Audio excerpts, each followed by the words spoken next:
0 degree ठंड में बहू का बर्फ का घर और मोहल्ला। बर्फीलापुर पृथ्वी का वो कोना जहां यमराज भी आने से पहले 2 बार सोचते हैं कि कहीं उनकी भैंसा गाड़ी जम ना जाए। यहाँ की हवाएं गालों पर थप्पड़ की तरह लगती थी। सूरज यहाँ मेहमान की तरह आता था, दिखा और गायब। मोहन का परिवार एक पुराने चरमराते लकड़ी के मकान में रहता था। घर की हालत ऐसी थी कि अगर कोई जोर से छींक दे तो छत से बर्फ का पाउडर गिरने लगता था। शाम का था। घर के अंदर का तापमान बाहर से बस थोड़ा ही ज्यादा था। रजाई एक थी और दावेदार 10। लकड़ी गीली थी और पेट खाली। रसोई में धुआं भरा है। पूजा गीली लकड़ियों को फूंक फूंक कर परेशान है। हे भगवान, ये लकड़ी है या पत्थर, जल ही नहीं रही। मन कर रहा है ठाकुर के घर की चौखट उखाड़ लाऊं और उसे जला दूं। कम से कम घर तो गर्म होगा। दीदी गुस्सा थूक दो, वरना वो भी जम जाएगा। और सुनो, आज खाने में स्पेशल है। क्या क्या? मटर पनीर? नहीं, उबला हुआ पानी विद नमक। अगर ज्यादा भूख लगे तो 2 बार पी लेना। आटा खत्म है, चावल में कीड़े थे तो वो चिड़ियों को दे दिए। हाय राम, बच्चों को क्या देंगे? गोलू तो सुबह से पराठा पराठा चिल्ला रहा है। मैंने रोहन को फोन किया था, नेटवर्क नहीं है, लेकिन उसने कहा था कि वो कुछ न कुछ लेकर आएगा। हमें बस बच्चों को बातों में उलझाए रखना है। दूसरे कमरे में बच्चे और बुजुर्ग ठंड से जूझ रहे हैं। ए गोलू, टांग हटा अपनी। तेरी टांग बर्फ की सिल्ली जैसी ठंडी है। मुझे लगा सांप आ गया रजाई में। भैया, मेरी नाक नहीं मिल रही। लगता है गिर गई ठंड में। निशा भागकर आती है। हाय राम, नाक गिर गई। निशा गोलू की नाक छूते हुए। अरे पगलू, यही है, लाल टमाटर जैसी हो गई है, बस सुन्न है। बहुओ, ओ बहुओ, चूल्हा जला या नहीं? मेरे घुटने अब कुट कुट आवाज कर रहे हैं। ऐसा लग रहा है मेरे अंदर कोई टाइपराइटर चला रहा है। माँ जी, सब्र का फल मीठा होता है, पर यहाँ तो सब्र का फल बर्फ का गोला है। वैसे दीदी, अगर हमें ठंड में मरना ही है तो क्या मैं अपनी रेड वाली साड़ी पहन लूं? कम से कम लाश तो ग्लैमरस लगेगी। कल के अखबार में फोटो अच्छी आनी चाहिए। रिया, यहाँ पेट में चूहे कबड्डी खेल रहे हैं और तुझे फैशन शो करना है। अगर तूने वो साड़ी पहनी तो मैं तुझे उसी से बांध दूंगी। ये उनके रोज का किस्सा था। हंसी मजाक और पेट की भूख को छुपाने की एक नाकाम कोशिश। वो हंसते थे ताकि रोना न पड़े, लेकिन उस रात किस्मत ने मजाक करना बंद कर दिया था। दरवाजे पर ऐसी दस्तक हुई जैसे भूचाल आया हो। दरवाजा धड़ाम से खुलता है। बर्फीली हवा के झोंके के साथ ठाकुर गजेंद्र अंदर आता है। उसके पीछे 4 लठैत। उसके महंगे फर वाले कोट और चमचमाते जूतों को देखकर मोहन की गरीबी और भी भद्दी लग रही थी। मोहन, ओ मोहन, बाहर निकल, तमाशा खत्म। ठाकुर साहब, इतनी रात को? बाहर तो तूफान है। तूफान तो अब तुम्हारी जिंदगी में आएगा मोहन। शहर से सेठ आया है, उसे ये जगह कोल्ड स्टोरेज बनाने के लिए चाहिए। ये घर अब तुम्हारा नहीं रहा, खाली करो इसे अभी के अभी। काका, ये क्या कह रहे हैं आप? 15 डिग्री तापमान है, बाहर विजिबिलिटी 0 है। हमारे पास छोटे बच्चे हैं, बुजुर्ग सास ससुर हैं। एक रात, बस एक रात की मोहलत दे दीजिए, इंसानियत के नाते। बहुरानी, जुबान बहुत चलती है तुम्हारी। ये मोहलत की दुकान नहीं है, व्यापार है, और इंसानियत से पेट नहीं भरता। ए, फेंको इनका कबाड़ बाहर, और अगर कोई चू चपड़ करे तो उसकी हड्डियों का चूरा बना दो। वो दृश्य दिल दहलाने वाला था। लठैतों ने घर में घुसकर सामान फेंकना शुरू कर दिया। काजल ने आटे का आखिरी डिब्बा बचाने की कोशिश की। एक लठैत ने लात मारी, सारा आटा बर्फ में बिखर गया। आह! काजल चीख पड़ी जैसे किसी ने उसका दिल तोड़ दिया हो। पूजा ने विरोध किया तो ठाकुर ने उसके पति पर लाठी तान दी। पूजा को 4 आदमियों ने पकड़ लिया। कावेरी जी के संदूक से पुराने फोटो फ्रेम गिरकर टूट गए। ठाकुर साहब, जुल्म मत करो, मेरे पोते जम जाएंगे। ये घर मेरे ससुर की निशानी था। तो निशानी को छाती से लगाकर बाहर मरो। चलो निकलो। ठाकुर ने सबको धक्के मारकर बाहर निकाल दिया और दरवाजे पर बड़ा सा ताला जड़ दिया। बर्फीले रेगिस्तान में अब मोहन का पूरा परिवार, रामू काका, विमला काकी और कुछ और गांव वाले बेसहारा खड़े थे। हवा शरीर को नहीं, आत्मा को काट रही थी। बच्चे ठंड से नीला पड़ने लगे थे। अब हम कहाँ जाएंगे? मेरे हाथ नहीं हिल रहे दीदी। क्या हमारा अंत यही है? कोई रोएगा नहीं। खबरदार जो किसी ने हार मानी। रोने से शरीर की गर्मी खत्म होती है। चलो सब चलते रहो। अगर रुके तो खून जम जाएगा और हम हमेशा के लिए सो जाएंगे। झील की तरफ चलो, वहां चट्टानें हैं। घुटनों तक बर्फ में धंसते हुए वो लोग झील के किनारे पहुंचे। हर कदम एक पहाड़ चढ़ने जैसा था। गोलू बेहोश होने लगा था। निशा उसे अपनी छाती से लगाए पागलों की तरह रो रही थी। चारों तरफ सिर्फ सफेद मौत थी। उम्मीद की कोई किरण नहीं थी। तभी रामू काका, जो ठंड से कांप रहे थे, बड़बड़ाए। वो कहते थे बर्फ में आग होती है, अगर उसे तराश ना जानो। हमारे पूर्वज कहते थे जब धरती रहने ना दे तो धरती के अंदर चले जाओ। काका, पहेलियां मत बुझाओ। यहाँ खून जम रहा है और आपको शायरी सूझ रही है। चुपचाप चलिए, वरना मैं आपको यहीं गाड़ दूंगी। सिमरन अचानक रुकते हुए उसकी आंखों में एक अजीब सी चमक आती है। नहीं पूजा, रुको। काका सही कह रहे हैं। एस्किमो, सब हैरान थे, जैसे सिमरन पागल हो गई हो। एस्किमो, वो लोग बर्फ के घरों में रहते हैं। इग्लू, मैंने किताब में पढ़ा था। बाहर -40 डिग्री होता है, पर अंदर इंसान जिंदा रह सकता है। बर्फ हवा को रोकती है। ये बर्फ हमारे दुश्मन नहीं, हमारी छत बनेगी। दीदी, क्या हम बर्फ के अंदर रहेंगे? मैं तो डीप फ्रीजर वाली मटर बन जाऊंगी। मैं नहीं जा रही अंदर। बाहर रही तो कुल्फी बन जाएगी काजल। अंदर एक उम्मीद है। हमारे पास और कोई रास्ता नहीं है, हमें खोदना होगा। पूजा, उठाओ कुदाल। रिया, अपनी कलाकारी दिखाने का वक्त आ गया है। आज हमें अपना महल खुद बनाना है। वो रात कयामत की रात थी, लेकिन बहुओं ने हार नहीं मानी। उन्होंने अपने आंसुओं को पसीने में बदल दिया। पूजा किसी मशीन की तरह बर्फ तोड़ रही थी। उसके हाथों से खून रिस रहा था, पर वो रुकी नहीं। एक बार उसने इतनी जोर से कुदाल मारी कि बर्फ का एक बड़ा टुकड़ा हवा में उड़ा। देखा, बाहुबली पार्ट 3। अगर ठाकुर यहाँ होता तो उसे भी इसी बर्फ में चुनवा देती। रिया ने कांपते हाथों से गुफा का द्वार तराशा। उसके हाथ सुन्न थे, लेकिन उसकी कलाकारी जिंदा थी। इसका गेट आर्च शेप में होना चाहिए, वरना हमारी एंट्री अच्छी नहीं लगेगी। अगर मरना ही है तो स्टाइल में मरेंगे। निशा बच्चों को कहानी सुनाकर बहला रही थी और काजल और सिमरन बर्फ को हटा हटाकर रास्ता बना रहे थे। ससुर मोहन और रोहन ने बाहर से बर्फ की ईंटें लाकर दीवार को मजबूत किया। घंटों की जानलेवा मेहनत के बाद उन्होंने बर्फ के पहाड़ में एक बड़ा हॉल बना लिया। जैसे ही सब अंदर गए, बाहर के तूफान का शोर थम गया। एक अजीब सी शांति थी। सच में यहाँ हवा नहीं है, ये गर्म है। सब पास पास बैठ जाओ। काजल, वो छोटा सा दिया जलाओ। हमारी सांसों की गर्मी इस कमरे को गर्म रखेगी। हम बच गए।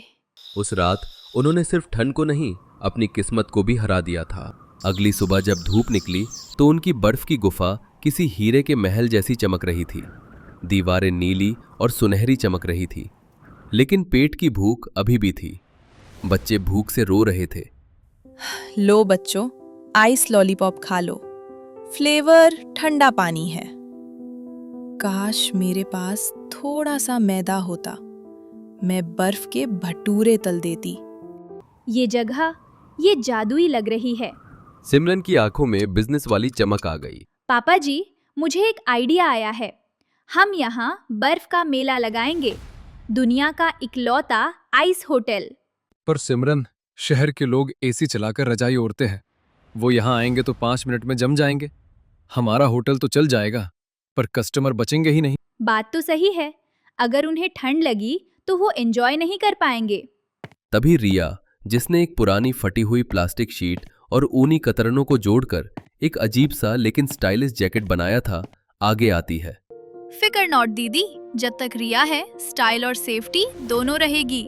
देखो, मैंने ये वाटरप्रूफ स्नो सूट बनाया है, बाहर प्लास्टिक अंदर ऊन। शिमला जाने वाले पहनते हैं ना, बिल्कुल वैसा। अरे वाह दीदी, मेरे पास भी पुराने दस्तानों और मोजों का ढेर है। मैं उन्हें सील कर एंटी फ्रीज ग्लव्स बना दूंगी। और मैं पुराने टायरों से जूतों के सोल काटूंगी। बर्फ पर फिसलन नहीं होगी। हमारे कस्टमर्स सिर्फ देखेंगे नहीं, बर्फ में दौड़ेंगे भी। परफेक्ट, ये हमारा विंटर कलेक्शन होगा। हम सिर्फ व्यू नहीं बेचेंगे, हम उन्हें गर्मी और सुरक्षा भी किराए पर देंगे। काम पर लग जाओ सब। अब गुफा एक फैक्ट्री बन गई थी। निशा और कावेरी जी सिलाई में जुट गई, रिया डिजाइन बनाती और पूजा जूतों को मजबूत करती। सिमरन ने वीडियो बनाया, आइए बर्फीलापुर, जहां दीवारें बर्फ की है लेकिन कपड़े आग जैसे गर्म। वीडियो वायरल हो गया। 2 दिन बाद एक एसयूवी गाड़ी वहां रुकी। राहुल और नेहा उतरे। उनके पीछे मिस्टर मेहता थे जो ठंड से कांप रहे थे। Oh my God Rahul, this is incredible. ये तो फ्रोजन मूवी के सेट जैसा है। क्या ये असली है? दीदी, ये इनक्रेडिबल खाने की चीज है क्या? चुप कर। Welcome ma'am. अरे भाई, व्यू तो अच्छा है, पर यहां तो कुल्फी जमी जा रही है। मेरी उंगलियां सुन्न हो गई हैं। मैं तो वापस जा रहा हूं, वरना मैं यहीं स्टैचू बन जाऊंगा। रुकिए सर, हमारे पास आपके लिए कुछ खास है। रिया और निशा रंग बिरंगे मोटे और वाटरप्रूफ जैकेट और बूट्स लेकर आती हैं। सर, ये है हमारा बर्फीलापुर स्पेशल विंटर गियर। इसे पहनिए, ये शिमला वाले सूट से भी ज्यादा गर्म है। इसके साथ हमारे स्पेशल ग्रिप वाले जूते और ऊनी दस्ताने भी लीजिए। अरे, ये काम करेगा? मिस्टर मेहता जैकेट और जूते पहनते हैं। पहनते ही उनके चेहरे पर सुकून आ जाता है। ओहो, अरे वाह, इसमें तो रजाई जैसी गर्मी है भाई। अब तो मैं पूरी रात बर्फ में लेट सकता हूं। क्या बात है। 2 सेट और दो, मेरी वाइफ के लिए भी। सर, अब जब आप गर्म हो ही गए हैं तो हमारी स्पेशल आइस मैगी और बर्फ वाली चाय भी ट्राई कीजिए। 500 रुपए का कूपन है। 500 रुपए? अरे वाह, शहर में तो 1000 का पिज्जा आता है। 2 कूपन दो। उस दिन के बाद बर्फीलापुर की किस्मत ऐसे पलटी जैसे तवे पर रोटी। पर्यटकों को अब ठंड का डर नहीं था, क्योंकि बहुओं के बनाए देसी डिजाइनर सूट उन्हें सुरक्षित रखते थे। रामू काका अब स्टोरी टेलर बन गए थे। पूजा बच्चों को स्लाइड करवाती, काजल की रसोई के बाहर लाइन लगती और रिया का रेंटल बुटीक सबसे ज्यादा कमाई कर रहा था। गांव में खुशहाली आ गई थी। लेकिन ये बात ठाकुर गजेंद्र को हजम नहीं हुई। एक दिन गजेंद्र पुलिस बुलडोजर और अपने गुंडों को लेकर आ गया। उसके चेहरे पर वही पुरानी क्रूरता थी, लेकिन इस बार जलन की आग भी थी। बंद करो ये नौटंकी। ये जगह मेरी है। ये बर्फ, ये पानी, ये हवा, सब मेरा है। चलो खाली करो सब, ये अवैध निर्माण है। बच्चों में भगदड़ मच गई। गोलू गिर गया। एक पुलिस वाले ने गोलू को डंडा दिखाया। ये देखकर निशा, जो हमेशा डरती थी, अचानक शेरनी बन गई। निशा गोलू को उठाते हुए पुलिस वाले का डंडा पकड़कर चिल्लाई, खबरदार जो मेरे बच्चे को हाथ लगाया। मैं डरपोक हूँ, लेकिन माँ हूँ, फाड़ के रख दूंगी। रुकिए। हट जा पगली, वरना चटनी बन जाएगी। आज तो ये महल टूटेगा। बना दो चटनी, लेकिन याद रखना ठाकुर, जब हम ठंड में मर रहे थे तब ये जमीन बंजर थी। तब तुम्हें याद नहीं आया? आज जब हमने इसे स्वर्ग बनाया तो तुम मालिक बन गए। शर्म नहीं आती? पूजा हाथ में बड़ा सा बर्फ का डंडा लेकर बाकी बहुओं के साथ आगे आई। दीदी, बात मत करो, आज इसका हिसाब कर ही देते हैं। गांव वालों, क्या हम फिर से डरेंगे? क्या हम फिर से भागेंगे? नहीं। इंस्पेक्टर, गोली चलाओ। तभी टूरिस्ट राहुल ने अपना फोन निकाला और लाइव रिकॉर्डिंग शुरू कर दी। दोस्तों देखिए, ये वही लैंडलॉर्ड है जो इस खूबसूरत आर्ट को तोड़ना चाहता है। इस आर्ट को जिसे इन महिलाओं ने अपनी जान पर खेलकर बनाया है, क्या हम इसे होने देंगे? #सेव आइस मैहाल। मिनटों में लाइव वीडियो पर हजारों लोग जुड़ गए। सोशल मीडिया की ताकत और गांव वालों का गुस्सा देखकर पुलिस इंस्पेक्टर भी पीछे हट गया। ठाकुर साहब, ऊपर से ऑर्डर आया है। ये जमीन सरकारी रिकॉर्ड में झील है। आपका इस पर कोई मालिकाना हक नहीं है और अब तो मिनिस्टर साहब ने इसे टूरिस्ट जोन घोषित करने की बात की है। आप यहाँ से जाइए, वरना मुझे आपको गिरफ्तार करना पड़ेगा।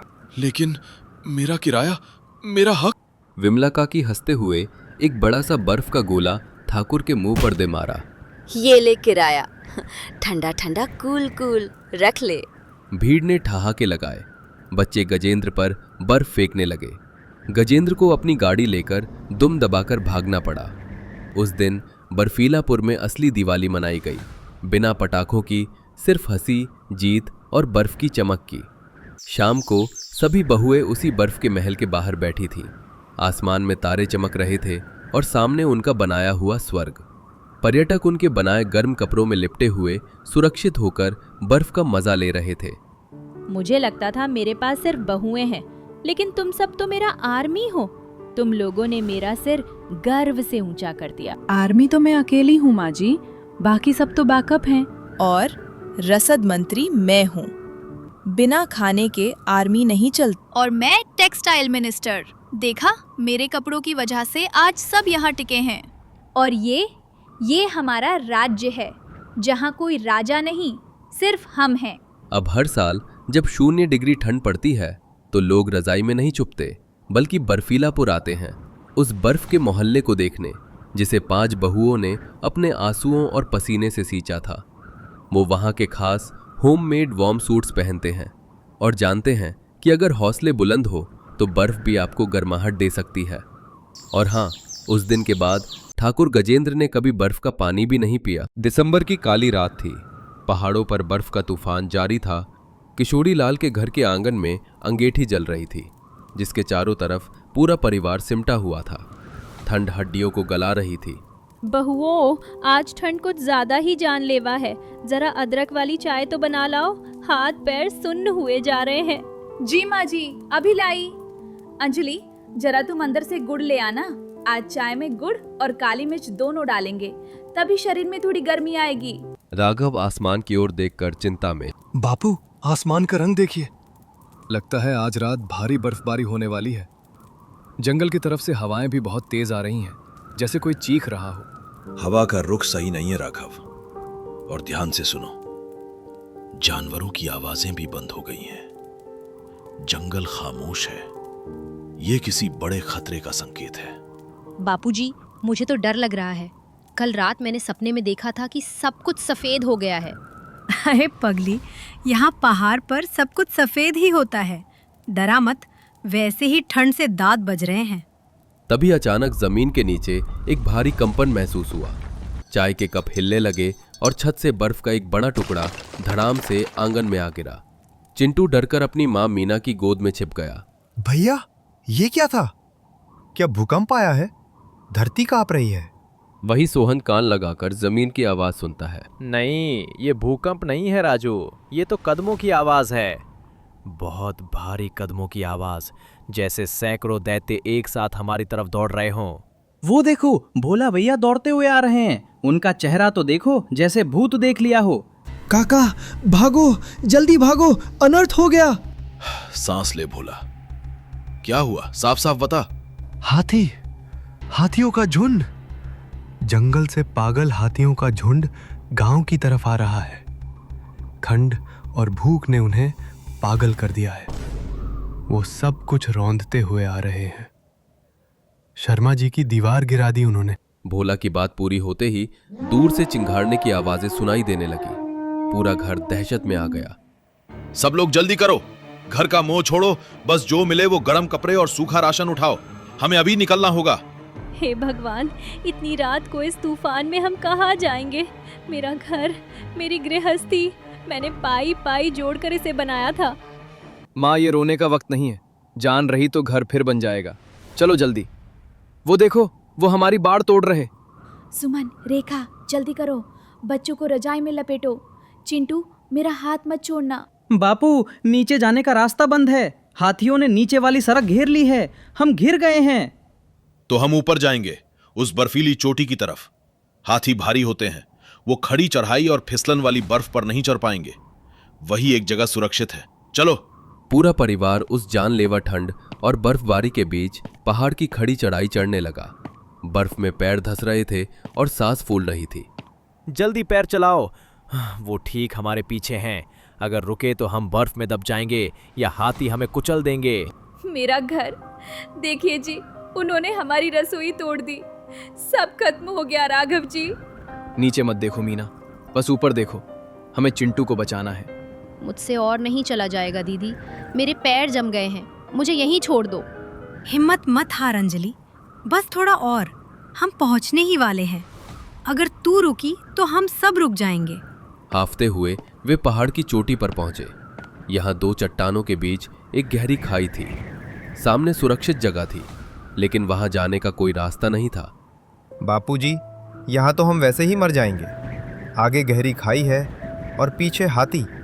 हम फंस गए हैं। फंसे नहीं है बेटा, रास्ता बनाएंगे। राघव, मोहन, सोहन, वो देखो देवदार के पेड़, उन्हें काटो, हम पुल बनाएंगे। पुल? इस तूफान में और इस अंधेरे में? हाँ, हमारे पास और कोई चारा नहीं है। हमें अपनी जान बचाने के लिए इस खाई को पार करना ही होगा। काम शुरू करो। बर्फीले तूफान के बीच भाइयों ने लकड़ियां काटी और बहुओं ने साड़ियों और रस्सियों को जोड़कर पुल बनाना शुरू किया। विनोद, उस तरफ से कसकर पकड़ना। अगर गांठ ढीली हुई तो हम सब सीधे खाई में जाएंगे। मैं पकड़े हुए हूँ भैया, आप फिक्र मत करो। सुनो, हम अपनी झोपड़ियां उस सुरक्षित चट्टान पर बनाएंगे, लेकिन रसोई हम इसी तरफ, इस लटकते हुए हिस्से पर बनाएंगे। ऐसा क्यों बापूजी? खाना बनाने के लिए हमें बार बार ये हिलता हुआ पुल पार करना होगा। ये तो बहुत खतरनाक है। बापू सही कह रहे हैं बहू, हमारी झोपड़ियाँ सूखी घास और लकड़ी की होंगी। यहाँ हवा बहुत तेज है, अगर चूल्हे की एक चिंगारी भी उड़ी तो हम सब सोते हुए जिंदा जल जाएंगे। आग को सोने की जगह से दूर रखना ही समझदारी है। रात भर की मेहनत के बाद खाई के ऊपर एक लटकती हुई रसोई और चट्टान पर झोपड़ियां तैयार हो गई। सब थके हारे अलाव के पास बैठे थे। पानी गला सूख रहा है, किसी के पास पानी है? नहीं रेखा, बोतल खाली है। और यहाँ तो बर्फ भी पत्थर जैसे सख्त है, पिघलने में घंटों लगेंगे। नदी तो पाताल में है, लेकिन मुझे नीचे कुछ चमकता दिख रहा है। शायद जमी हुई नदी की बर्फ है। मैं नीचे जाता हूँ। खबरदार राजू, नीचे बहुत फिसलन है और कोहरा भी है। बापू, प्यास से तड़प कर मरने से अच्छा है कोशिश करना। भैया, रस्सी को कस के पकड़ना। ध्यान से जाना राजू, एक झटका लगा तो तुम सीधे पत्थरों पर गिरोगे। राजू रस्सियों के सहारे नीचे उतरा और बर्फ तोड़कर बाल्टी भरकर ऊपर लाया। उस बर्फीले पानी ने सबकी जान बचाई। कुछ दिन बीत गए। ठंड और भूख ने सबको कमजोर कर दिया था। तभी एक रात मीना का बेटा चिंटू तेज बुखार से तपने लगा। बापूजी, चिंटू का शरीर तो तवे जैसा जल रहा है, ये आंखें भी नहीं खोल रहा। इसे निमोनिया हो गया है शायद। कुछ कीजिए बापूजी। मैं क्या करूं बहू, मेरे पास जो कारा था वो खत्म हो चुका है। यहाँ इस पहाड़ पर न डॉक्टर है न वैद्य। मैं नीचे गांव जाता हूँ, शायद किसी टूटे घर में कोई दवा मिल जाए। नीचे जाना मौत को दावत देना है राघव। हाथी अभी भी वहीं घूम रहे हैं। दवा के लिए गांव जाने की जरूरत नहीं है।